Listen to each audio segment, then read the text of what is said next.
Ni siku ya kuzuia kuzama maji duniani. Tangu mwaka 2021, Umoja wa Mataifa ulipitisha siku hii Julai 25 ili jamii izione kwa uzito athari za ajali hizo na kuweka mikakati ya kuzizuia.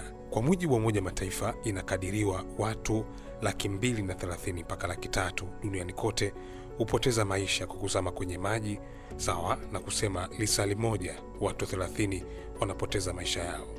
Na wengi ni watoto na vijana kuanzia umri wa mwaka 1 mpaka 24. Agnes Foundation wao waliamua siku hii waweke msisitizo kwa kuwapa elimu wanafunzi zaidi ya 40 kutoka shule 3. Ni lazima tuwalinde kwa kuweka vizuizi katika maeneo ya maji ili kuepusha watoto kuyafikia pasipo uangalizi maalum na kuzuia vifo vinavyoweza kuepukika. Lazima kuhimiza mafunzo ya kuogelea, usalama majini na uokoaji ambayo yanatajwa kuokoa maisha. Lakini wenyewe Agnes Foundation wanakiri wazi. Mkurugenzi wa ITV Joyce Muhavile aliwapa msukumo mkubwa sana, wakiwa wanawaza watafanyaje, akawapa carton 30 za maji asili ya Kilimanjaro. Ndipo wakapata nguvu kuhakikisha watoto wanapatikana, mafunzo yanafanyika katika ufukwe wa Jeshi la Maji Kigamboni. Kilimanjaro! Kilimanjaro! Kilimanjaro! Kilimanjaro! Kifupi kabisa, ni tukio muhimu la kuzuia kuzama maji duniani. Kwa sisi kupitia taasisi yetu ya Agnes Women Foundation tumeorganize event hii tukiwa na wanafunzi wa shule za sekondari, tukiwa tunatekeleza mradi maalum ambao tumepewa na Wizara ya Elimu, kutoa elimu ya kujiokoa katika majanga ya kufa maji. Kwa hiyo leo tumeita wanafunzi, litakuwa ni kuwafundisha kanuni za usalama za kwenye maji, na baadaye watakuwa na tukio la kuonyesha jinsi gani ya kumwokoa mwenzake kwanza kujiokoa mwenyewe, lakini pia kumwokoa mwenzake anapokuwa amepatwa na majanga. Lakini tukio la pili litakuwa ni kuwafundisha kanuni za usalama za kwenye maji, na baadaye watakuwa na tukio la kuonyesha jinsi gani ya kumwokoa mwenzake kwanza kujiokoa mwenyewe, lakini pia kumwokoa mwenzake anapokuwa amepatwa na majanga. Mimi ndio mtaalamu wa staili za kwenye maji. Kwa hiyo hapa mmefika mahali pake. Karibuni sana. Mko tayari kuitendea haki bahari? Mnataka kujifunza nini yaliyomo ndani ya bahari? Bahari ina masharti yake, lazima yaheshimiwe. Lazima bahari ilindwe, kisha nayo itakulinda. Usafi wa mazingira ni muhimu kando ya bahari. Tupo katika fukwe za Kigamboni, na kabla ya kuanza shughuli yoyote ya maelekezo, kwanza ni lazima tuheshimu bahari. Lazima usafi ufanyike, lazima kuweka mazingira sawa, kurithisha vizazi na vizazi. Lakini zoezi hili lina maana gani kiuhalisia na kikawaida? Tutasikia.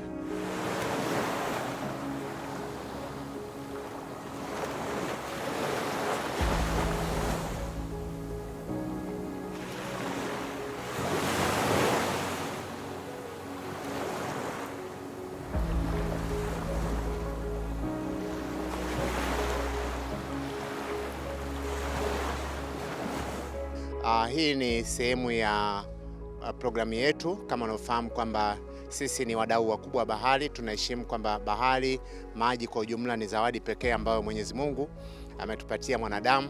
Kwa sisi tuna wajibu mkubwa wa kuitunza, lakini pia wa kuiheshimu. Kwa hiyo tukio hili la kufanya usafi ni la kuiheshimu bahari, lakini tunakwenda kuwapa ujumbe watoto ambao ni viongozi wa kesho, ili wawe na utamaduni wa kutunza bahari, wakiona kwamba ni kitu cha maana ambacho kinaweza kikakutunza. Wanasema bahari ukiitunza na yenyewe itakutunza. Kwa hiyo wakati tunaenda kutumia katika sehemu mbalimbali kufanya mazoezi kiuchumi, sisi lazima tuitunze na tuikubali kwamba bahari ina thamani kubwa katika maisha ya mwanadamu. Taka gani waga ni changamoto kubwa sana kwenye fukwe nyingi za ambazo na uzoefu nazo hapa Tanzania? Taka nyingi ni kama unafahamu, kama serikali imekuwa ikipiga marufuku hizi taka ngumu ambazo haziteketei, ambazo tukiweka chini ukifukia miaka mingi haziteketei. Hizi ni taka ambazo hazihitajiki kabisa, lakini usafi wa hali ya juu unatakiwa. Unaona, tuwafundishe watoto hasa ile taka ngumu ambazo hazihitajiki. Mtu anafikiri akitupa baharini inaenda napotea, na bahari yenyewe inakataa uchafu na utupa nje. Tunafanya zoezi la kusafisha mazingira kando ya bahari. Unafikiri yana faida gani kwa kuilinda bahari? Zipo faida nyingi tu, pamoja na viumbe baharini humu. Kwa mfano, tumetuma mauchafu mengi, wengine ana sumu, tunaweza tukaua viumbe baharini humu, na pia wavuvi nao wakakosa riziki yoyote tu, au kipato, au na uchumi wa taifa ukapungua. Unafikiri kwa nini jamii kubwa ya Watanzania yani hawajali mazingira ya bahari? Yani watu wanaona kama ndo sehemu ya kutupia uchafu. Yani hapa inabidi tupate tu ushauri mzuri kwamba tuzingatie usafi baharini, sababu hapa wengine tu wanapatia riziki katika maisha, ili kuepusha viumbe hai waliokuwepo baharini kufa kwa wingi. Na pia faida yake nyingine, hufaidisha watu wakuja kupata viumbe hai, mfano samaki, kitoweo na wengine. Unafikiri kwa nini watu hawajali bahari, wanachafua? Wengine huwa na maslahi yao binafsi, na washauri wasitupe taka baharini wala takataka yoyote ngumu ambayo haihitajiki baharini. Baada ya zoezi la usafi takriban dakika 40, tukarudi kwenye fukwe za Nethi, jeshi la maji. Tukapata mapumziko ya dakika 10, wanafunzi wakipata muda kubadilisha nguo zao. Kabla ya kuingia kwenye maji lazima upashe misuli. Ni kwa nini? Huyu ni mwamuzi wa kimataifa wa kuogelea Noel Kiunsi, ambaye anakwenda hadi mashindano ya dunia. Ni mwanamichezo na mwanauokozi. Anaamini jamii inakosa elimu kubwa sana kuhusu maji. Binadamu walivyoumbwa ni kama mashine ambayo imeumbwa kwa binadamu wote inafanana. Kwa hiyo kawaida ya mashine inapoanza kufanya kazi, kwanza inaanza na kitu kidogo, then inaongeza na inategemea na muda ambao inaweza kufanya. Kwa hiyo zoezi la kwanza linaloanza ni kufanya kupasha mwili joto, ili angalau mwili uanze kuzoea na kazi ambao wataifanya wakiwa kwenye nani. Na hatua inayofuata baada ya mwili kupata joto, ile misuli lazima nayo izoee, kwa sababu kuna hyperextension, yani kupanuka zaidi ya msuli unavyotakiwa. Kwa hiyo kawaida kabla ya kuingia kufanya shughuli yote natakiwa msuli umeshafika ile elasticity ya mwisho, yani upanuzi wa mwisho umeshafika. Kwa hiyo kama hujafika na mtu akaingia akalazimisha kufikisha kule, ndio utakuta mtu anapata muscle pull, mshika shikwa na msuli, watu wanaanza kunani. Kwa hiyo ndio lengo hili hapa, ili mishipa au ile muscle zile zifike maximum, yani upanuzi wa muscle ziwe zinafika mwisho. Zikishafika mwisho, hata akiingia kwenye maji sio rahisi yule muogeleaji au mtu yote ambaye anafanya mazoezi kwa ajili hiyo aweze kupata muscle pull na vitu kama hivyo.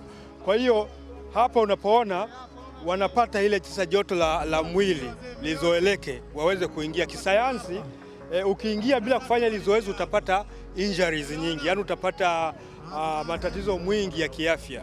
Mzazi, mlezi, mwanajamii, sio kila mwalimu wa kuogelea au uokozi ni sahihi kumfundisha mtoto wako. Hakikisha unapata wataalamu sahihi.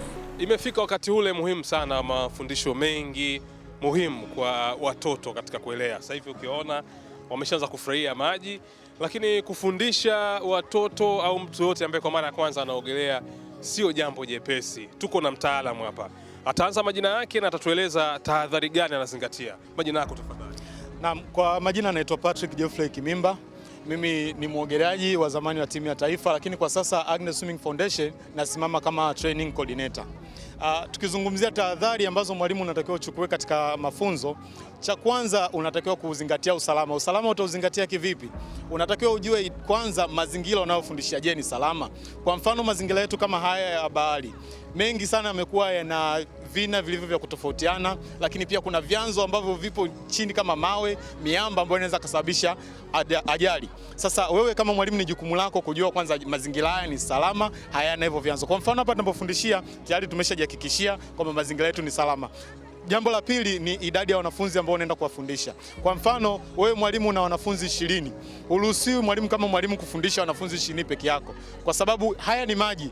Unaweza ukawa unafundisha hapa, huyu akapata ajali pale, mwingine anapata pale, ikakushinda namna ya kucontrol. Lakini kama ukiwa na wanafunzi 20 ukawa na walimu wako 5, kwamba at least kila mmoja akawa na wanafunzi 4, inakuwa ni rahisi kucontrol kwamba inapotokea swala lolote yupo ambaye ana respond pale haraka. Lakini chengine, wewe kama mwalimu ili ukamilike kuwa mwalimu unatakiwa upate mafunzo ya uokoaji au usalama wa maji ili ukamilike kuwa mwalimu. Kwa sababu unaweza kuwa unajua kuogelea, lakini ikatokea janga usiwe na nafasi ya kumsaidia yule mwanafunzi wako. Ukajikuta wewe na mwanafunzi mnazama au mwanafunzi anapoteza maisha, kesi inakuwa kwako tena. Kwa vitu vya msingi vya kuzingatia haraka ni hivyo. Mafunzo yakaanza rasmi kwa makundi mawili, wasiowahi kabisa kuogelea na waliwahi kuogelea. Wakagawanywa katika makundi mawili na kufuata hatua mbalimbali kuzoea maji na kufurahia. Pia, unaweza kufanya nini sura yako ikiwa ndani ya maji? Unaweza kupumua kwa mdomo au pua? Inawezekana vipi? Zoezi maalum la kuzoea kupumua mpaka mapovu yatoke ndani ya bahari kwa kutoa hewa tu bila kuvuta ukiwa ndani ya maji.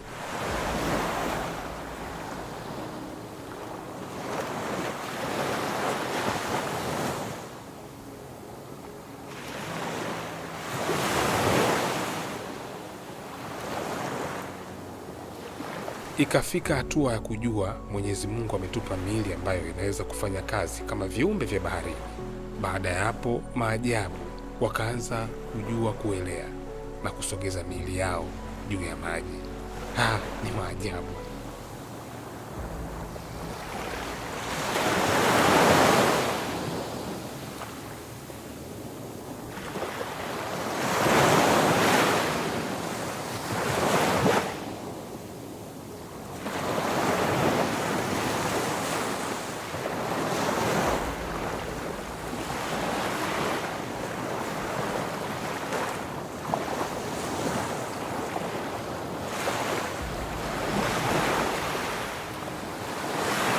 Inashangaza, wanaweza vipi kuelea hawa?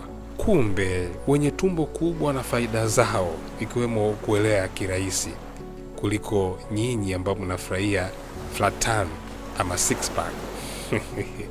Nataka tupe kitaalamu, binadamu anaweza vipi kuelea katika maji?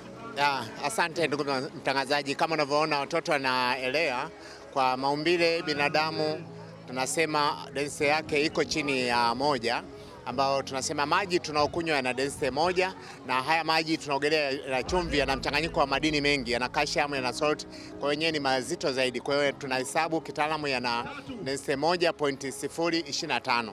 Mwili wa binadamu wataalamu wanatueleza kwamba uko chini ya 1 kwa sababu yeye ana asili ya mafuta, lakini pia tumekuwa mgawanyiko wa mifupa, lakini pia nafasi ya hewa. Ukiona mtu ana tumbo kubwa kidogo ana nafasi ya mafuta, anaweza akaelea zaidi. Kwa hiyo watu wembamba ni hatari sana kwenye maji, lakini watu wanene wana advantage sana ya kuelea. Kwa hiyo kwa mtu yeyote ambaye amezaliwa akitupa kwenye maji, manake unaingia kwa sababu ile msukumo ulioingia nao, lakini ule msukumo ukiisha, kwa asili ya mwili na maji Mungu alivyoumba, mwili unasukumwa kuja juu.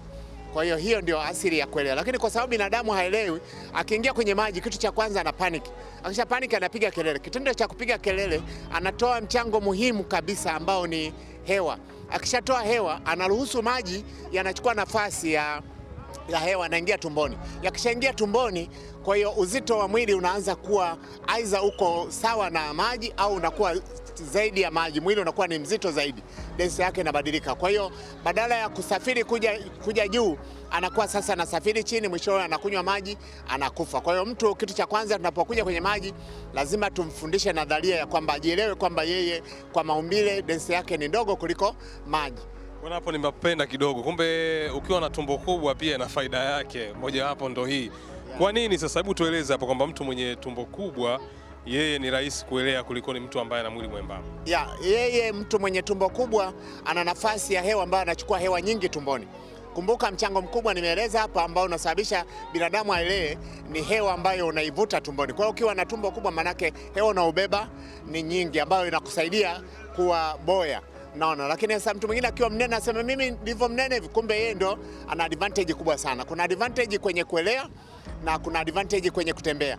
Kwa mtu ambaye ni mnene sana kwenye kutembea inakuwa ni shida, kwa sababu kipenyo chake cha maji ambacho anahitaji kupita lazima inakuwa nakumbana na resistance ya kubwa sana ya maji, tofauti na mtu mwembamba. Mtu mwembamba akipenya kwenye maji ana tabia ya kuzuia. Ndio maana ukuta hata waogeleaji hata nywele wanavaa ile kofia laini kwa ajili ya kuzuia ile kizuizi cha maji. Kwa hiyo mtu mnene anapata kizuizi kikubwa sana kuliko mtu mwembamba. Sasa wameiva wenyewe akifurahia mafunzo. Kwa hapa nimefurahia kuogelea, kufanya mazoezi mbalimbali. Inakusaidia pia usiweze kupata madhara mbalimbali. Kwa majina naitwa Munili Amini, kidato cha kwanza. Mafunzo ya leo tumejifunza kuelea, kuzama. Mafunzo ya leo yalikuwa kwetu mazuri. Saidia kama mwenzangu hawezi kuogelea, naweza kumsaidia, au kwa hatari na muokoa.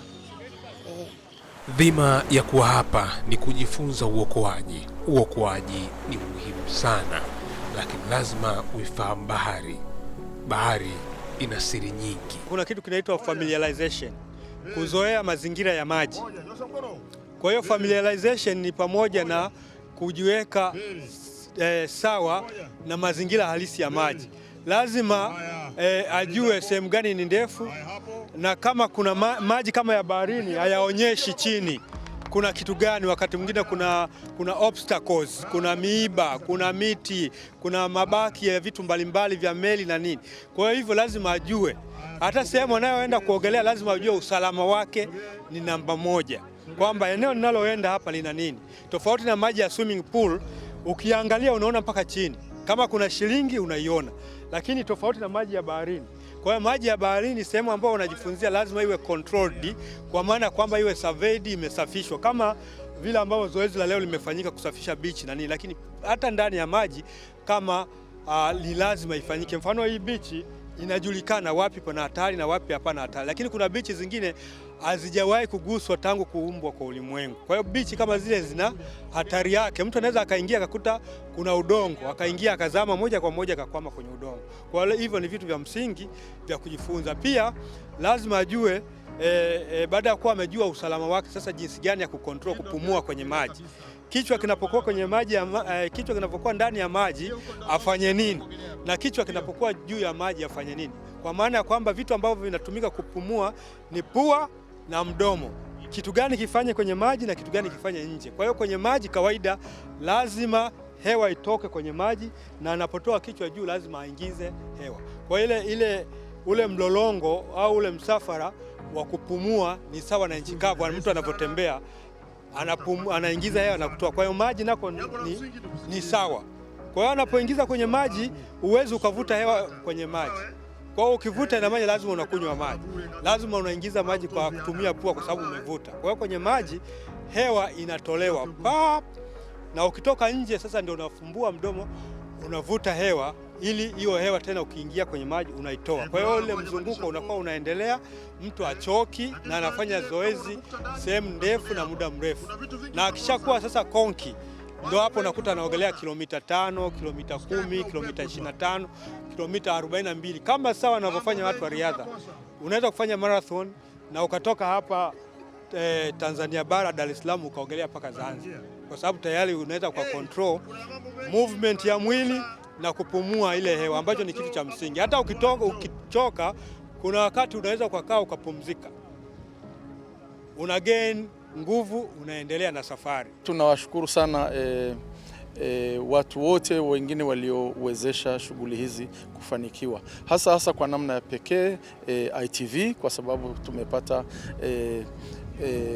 muda wa kusikilizwa kwa siku 2, lakini pia zaidi mkurugenzi mtendaji kwa kutufadhili maji ya Kilimanjaro ambayo umeona vijana wote wameyatumia haya hapa. Kwa hivyo tunawashukuru sana. Kwa nini mimi ninafanya kamati hii ya fundraising na wote tunajitolea kwa kifupi kwenye foundation? Ni kwa sababu ya umuhimu wa kitu kinachofanyika. Kuogelea, kujua kuogelea sio mchezo. Kuogelea kwenyewe sio mchezo kama mchezo, ni kuokoa maisha ya watu. Na mimi mwenyewe ni mwathirika wa jambo hilo kwa sababu niko kiongozi wa jamii huku Kigamboni, na miaka kadhaa iliyopita taasisi ambayo mimi naiongoza, watu wetu walizama kwenye bahari ya Hindi wakiwa kwenye safari ya kutoka Kigamboni kwenda Sinda Island, na mmoja wetu alipoteza maisha. Kwa hiyo inanigusa moja kwa moja, na wale waliookoka wanajua umuhimu wa kuogelea kwa sababu mwaka kabla yake tulifundishwa na mwalimu huyu Bwana Kimimba, ndani ya dakika 30 watu wote walikuwa wanaweza kukaa juu ya maji. Kwa hiyo nilivyosikia kwamba kuna hii foundation nikasema kuna haja ya kufanyia kazi. Lakini mfano mwingine mzuri, tarehe 23 mwezi huu wa 7 2026, watu 5 wa familia moja wamezama kwenye bwawa la nyumba ya Mungu, kama mmeisikia, wakiwa wanaenda kwenye semina ya kanisa. Sasa hilo ni jambo zito. Lakini tarehe 24 tumesikia kwenye kisiwa cha Mafia wamekufa watu 14 wakiwa safarini kutoka Komoro kwenda Mayotte kwenye boti. Kwa hiyo hili ni swala la kufa na kupona. Sasa sisi tunaona uzito, na kwa hiyo tunapambana kwa hali na mali vyovyote tunavyoweza kuweza kulifanyia kazi na tuwanufaishe wanaoogelea, lakini pia na wale watakao kwenda kuwasaidia kwa siku za mbele, kwa sababu hatuwezi kujua watakutana na jambo gani. Sasa kwa namna ya pekee basi, baada ya kusema hayo, ni washukuru ITV kwa mara nyingine na Mama Joyce Muhavile kwa msaada wao. Nyie mmeona kilichotokea hapa, lakini ufadhili bado ni mdogo sana. Na mimi ninachotaka kusema hapa ni kwamba kuona ndio kuamini, na hawa wanaotusikia na wanaotuona na wenyewe waguswe, kwa sababu kazi bado ni kubwa sana. Tumefikia tu wilaya ya Kigamboni kwa sasa hivi na tuna shule 3 tu hapa. Pia tunawashukuru na wenyewe shule ya Minazini, shule ya Paul Makonda na shule ya Tungi. Leo tumepata mwaliko kutoka kwa Agnes Foundations ambao walikuwa wanaadhimisha siku ya kuzuia ajali au kuzama kwa maji duniani tarehe 25 mwezi wa 7, ambapo maadhimisho hayo yamefanyika Navy Beach. Maadhimisho haya yalikuwa yamelenga kuongeza uelewa kwa jamii kuhusu namna ya kujiokoa katika ajali za baharini pamoja na matumizi ya vifaa salama kwa ajili ya kujiokoa ikiwemo life jacket. Tunaamini kupitia maadhimisho haya yatakwenda kuongeza uelewa kwa jamii kwa kumuokoa mtu mmoja mmoja au kwa kumuokoa mtu mwingine, kwani sekta ya bahari imekuwa ni sekta nyeti haswa katika uchumi wa blue. Kwa hiyo ni vema jamii kutambua umuhimu wa kujifunza namna ya kujiokoa, kwani ni chachu na imekuwa ni kigezo muhimu sana kwa ajili ya kuboresha sekta yetu ya bahari. Nashukuru. Na kama mwanafunzi unafikiri kuna changamoto gani kubwa ambayo imeikumba jamii yetu? Tuna eneo kubwa la bahari, lakini asilimia kubwa ya watu bado hawawezi hata kujiokoa. Kwanza imekuwa ni ukosefu wa elimu ya kutosha. Watu wengi wamekuwa hawapati elimu ya kutosha, na hii inatokana na kutokuwa na risk assessment kwa jamii.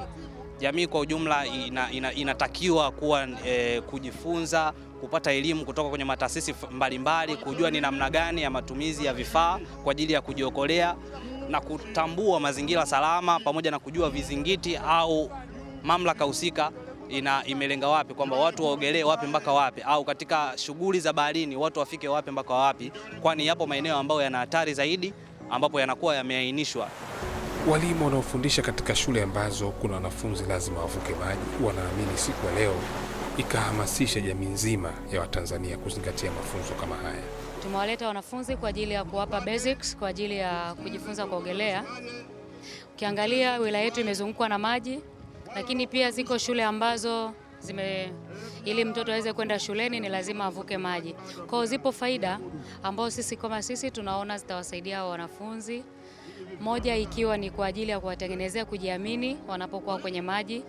watakapoona wenzao wanazama wataweza wakawasaidia, lakini pia kiafya inawasaidia kuboresha afya zao, kwa sababu kwenye kuogelea kunahusisha misuli, kunaboresha misuli, kunaboresha moyo, lakini pia kunaboresha mapafu. Kwa kiafya ni nzuri na zipo faida nyingine nyingi.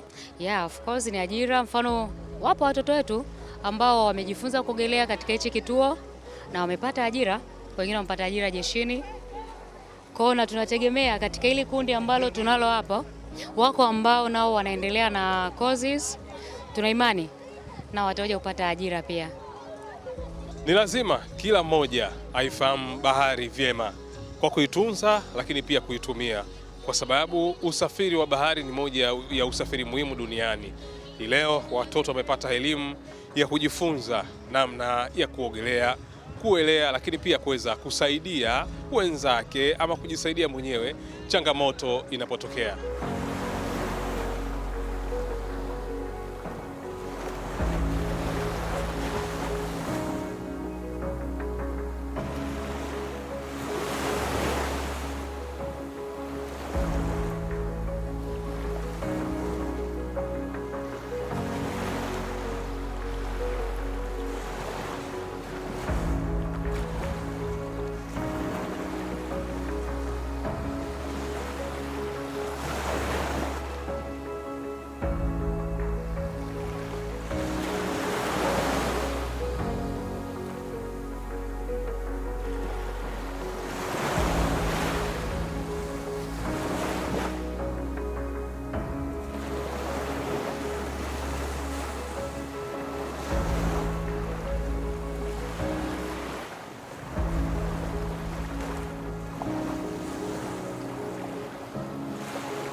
Kutokea jijini Dar es Salaam katika fukwe za Kigamboni za Nav Beach, mimi ni Hosea Mchopa wa ITV.